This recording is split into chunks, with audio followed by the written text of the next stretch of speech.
Okay. My name is Faison. I'm 16 years old and I am a Laurelton resident. 1 year ago in New York, we got our first warning about Hurricane Irene. We were urged to stock up on foods and stay inside when the storm hit. People scrambled to make sure they were prepared for this horrific storm. It was the first time I had ever been faced with a possible hurricane before. I was unsure of what to do. When the hurricane finally hit, thankfully it was but a tropical storm for us in New York. Hurricane Sandy was different.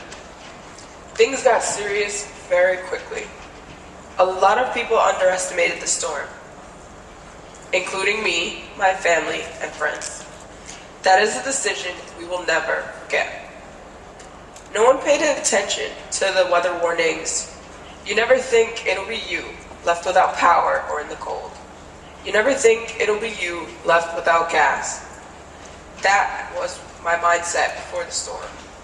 But I now know I was underestimating nature, and that was not the smartest decision. The wind became harsh. It wasn't calm as usual. It picked up speed very quickly and it knocked on the windows and the doors. The lights went out in the blink of an eye and water quickly became like ice because there was no heat. At night, the darkness was like a cover.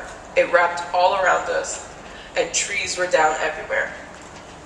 Sandy left my family and I without power for a whole week. We had no power, which meant no light or heat.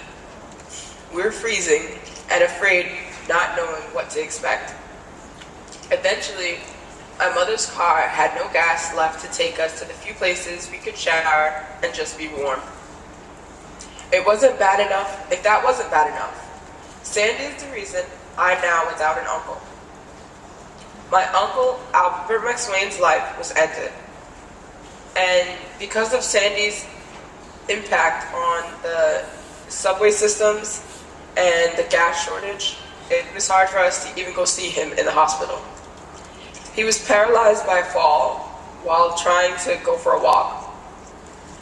He was a very active man, so this wasn't unusual. But because of Sandy, it was incredibly dark. He loved to talk and he loved to explore, and he passed away about a week after his fall. We hope now that he's resting peacefully, but we miss him dearly.